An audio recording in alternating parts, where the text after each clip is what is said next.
Yeah. It's time for Savage Streets.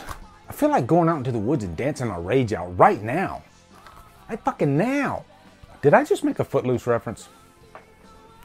Oh well.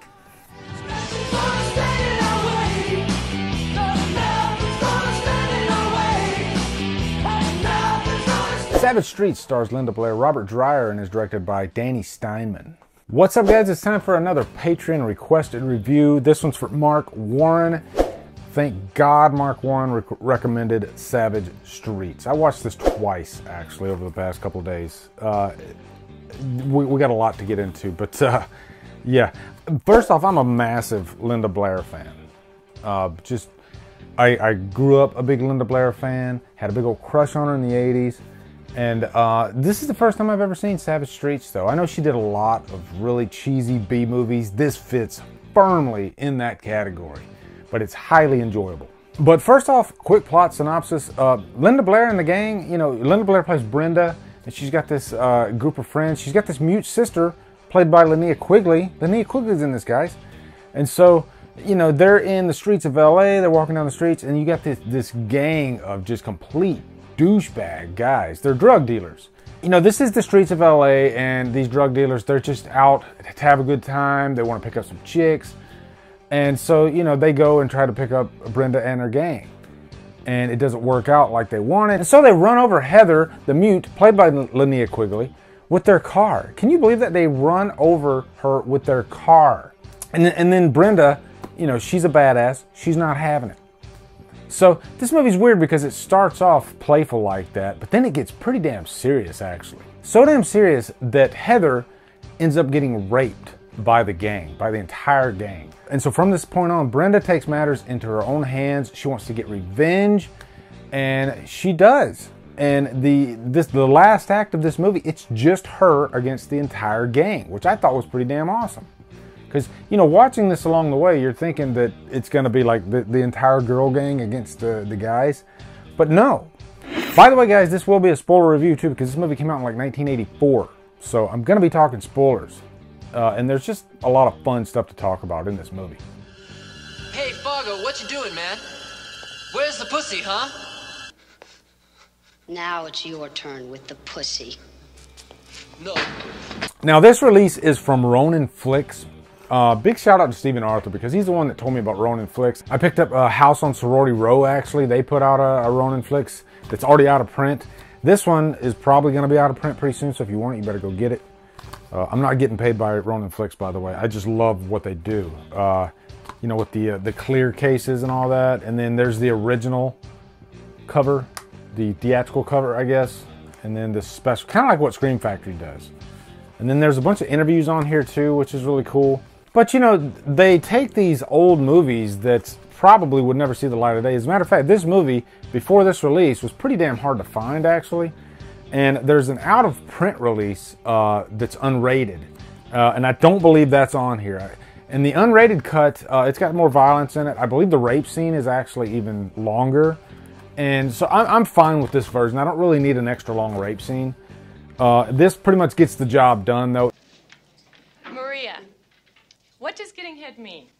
Oh, it was young. It's still got plenty of R-rated material, and yeah, it's fun. As a matter of fact, like, if you are like into nudity in your 80s movies, then look no further than Savage Streets, because Danny Steinmann directed this.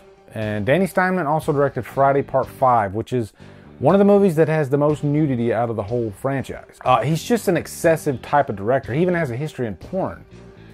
And you can see a lot of that bleeding over into this. There really aren't sex scenes or anything like that, but there's just, you know, gratuitous nudity all over the place. Now, as far as Linda Blair goes, though, let's talk about her first, because she really carries the flag throughout this whole movie. I wouldn't fuck him if he had the last dick on earth. You know, this is her deal. By this time, she was already a pretty big star from The Exorcist. So this whole vehicle rides on her shoulders, and I'll just jump right to that last act. I loved her in this last act. She has some really cool and funny lines too, actually, when she's taking on the gang. Too bad you're not double jointed. Why? Because if you were, you'd be able to bend over and kiss your ass goodbye. And you get the booby traps, you know, because that seems to be the easy route to go. Let's just lay out some booby traps. Plus, if you're going against 4 gang members and it's just you, a female, you know, you're gonna have to use your wits, and she really does. And I just love that whole last act, all the way down to the score. The score is really cool sounding.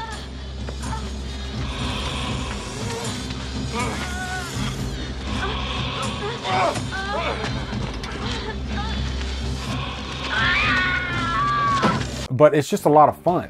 And really the last act is, for the most part, her against Jake, played by Robert Dreyer. Let's talk about the gang real quick. You know, this could have been just, you know, a leader and his group of toadies, and it is that for the most part, but they do all kind of establish their own characteristics throughout. This is a pretty well put together gang. You can tell that they spend a lot of time with each other off set. Most of them are friends to this day if you look at some of the behind the scenes. But Robert Dreyer, just from a physical standpoint, is a pretty intimidating looking guy, actually. I mean, he reminds me of like the Night Stalker leader in Cobra, actually. But, you know, he's just got a presence about him, you know. The type of person that you probably wouldn't want to be stuck in a dark alley with, that's what he comes across as in this movie. And he does a good job, and I believe this was his first role. So for a first role, I got to give him credit. He did a really good job, actually. You know, because he is the leader, and if the leader comes across as really dumb and stupid, then it probably wouldn't work. But this gang, they are just the biggest group of douchebags you could ever meet. They have no conscience whatsoever. They literally throw one of the girls off of a bridge and kill her. I believe they kill a couple people in this movie, actually. But yeah, they just don't care whatsoever.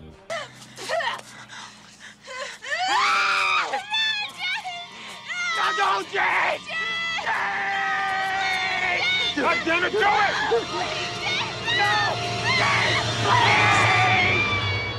Yeah, the girl that gets thrown off the bridge is Lisa Freeman, who was also with Axel in Friday the 13th, the nurse. I thought I remembered her when I was watching it, and I looked it up on IMDb and was like, oh my god, yeah, she was actually in Friday the 13th, part 4, the final chapter. Also, Linnea Quigley, this was one of her first roles that really broke her out. After this, then she did like Silent Night, Deadly Night. She did Return of the Living Dead, which is my favorite zombie film. But, you know, this must have been a pretty tough role. You know, playing a mute is not the easiest thing in the world to do. It looks like it's easy on the surface, but then you pretty much have to carry your whole performance with your facial expressions, which is what she has to do. And she has to go through this rape scene that does not look fun at all. And, you know, for a first role, I think Linnea Quigley does a good job. I don't know if this was her very first role, but it was one of the first that really got her noticed. Now, as far as any cons, this really is a shit show in terms of acting. It's got really bad acting all the way through, but it's not so bad that it takes you out of the movie. Disco sucks. Punk is dead. Give me rock. Don't give me head. It kind of fits in that category of so bad it's good, like so bad it's fun. I can compare it to Sleepaway Camp. If you tell me that Sleepaway Camp has great acting, then I know you're wrong. I know Sleepaway Camp has bad acting, but it still happens to be like my second favorite slasher movie of all time. I think these really low budget 80s flicks, for some reason, like bad acting kind of suits them. It kind of is par for the course. It goes with the meal. It works. And there's some really funny lines in this movie actually too, you know. Go fuck an iceberg. Now, also, there is a club scene in this movie where it really shines a light on how low the budget was for this movie, because you can tell from a production design standpoint, they needed to spend a couple more days on this thing because it's pretty damn bare in there. It looks like just this empty room with a few chairs and then the shittiest band that you could ever possibly imagine. It's just a really funny scene to watch, you know, because it's just so poorly done, so bad. But overall, guys, just because of how much I loved watching this movie, I'm going to give it a low purchase worthy. I had a lot of fun with it. I can pick it apart scene by scene as I'm watching it, but it's just pure 80s cheese goodness. It's got Linda Blair in it, tons of nudity. If you're into that 80s cheese nudity type, you know, hard R types of films, then look no further than Savage Streets. And I am happily adding it to my collection. So anyway, guys, what are your thoughts on Savage Streets? Post below in the comments, let me know. Also, follow me at Drumdums on Facebook, Twitter, Instagram, Letterboxd, and now Stardust. If you like what I'm doing, hit that subscribe button. I'd really appreciate it. Anyway, guys, thank you so much for watching. Have a great day. Drumdum out.